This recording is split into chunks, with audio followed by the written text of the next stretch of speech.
যারা ভাস্কর্য তৈরি করে, প্রতিমা বানায়, মূর্তি বানায়, প্রাণ আছে এমন জিনিসের চিত্র অঙ্কন করে অপ্রয়োজনে, এটার কথা বলা হয়েছে। কিন্তু দেখেন আসাদুন নাসি আযাবান ইয়াউমাল কিয়ামাতি আল মুসাব্বিরুন, কিয়ামতের দিন সবচেয়ে বেশি শাস্তি দেয়া হবে যাদের তারা হচ্ছে মুসাব্বিরুন, চিত্রাঙ্কন করে, যারা মূর্তি বানায়। কিন্তু আমরা যে ছবি তুলি এটাকে ইমেজ বলে, এটা তুলতে কোনো সমস্যা নেই, এটা তোলা হারাম নয়। খেয়াল রাখবেন, কোন জিনিসকে হারাম বলে ঘোষণা দিতে হলে সুস্পষ্ট দলিল লাগে। আল আদিল্লা আল কাতঈয়া, অকাট্য দলিল ছাড়া কোন জিনিসকে হারাম বলে ঘোষণা দেওয়া যায় না। আমরা যে ছবিটা তুলি এটা মূলত আমাদের চেহারার একটা রিফ্লেকশনকে আমরা কাগজে ধরে রাখি। যেমন আয়নার সামনে যখন আমি যে দাঁড়ালাম, এই আমি, এই আমার আয়না, তো আয়নাতে যাকে দেখা যায় সেটা কি আমি? না, সেটা তো আমি না, আমি হচ্ছি এটা, আর ওইটা হচ্ছে আমার রিফ্লেকশন।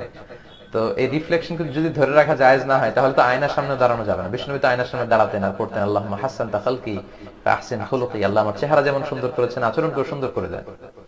তো আয়নাতে আমরা যেটা দেখি সেটাকেই মূলত কাগজে ধারণ করা হয়, এটা জায়েজ আছে।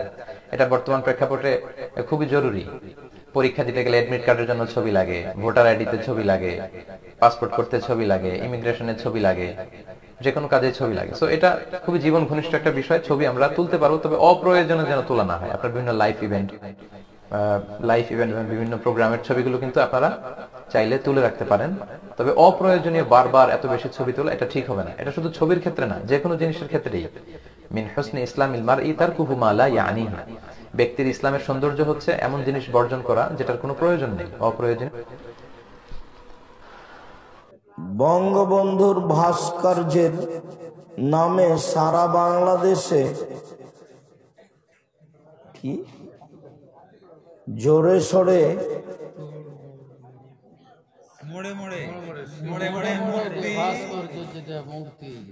ভাস্কর্য মূর্তি একই, শরীয়তের অনুমোদন দেবে না, শরীয়তের জায়েজের কোনো পথ নেই। ভাস্কর্য মূর্তির মধ্যে পার্থক্য নেই, যারা পার্থক্য করছে তারা ভুল বলছে। বানানো হুজুর আছে, কেমন হুজুর আছে? বানানো হুজুর বলে তুমি এভাবে বলবে টুপি মাথায় দিয়ে।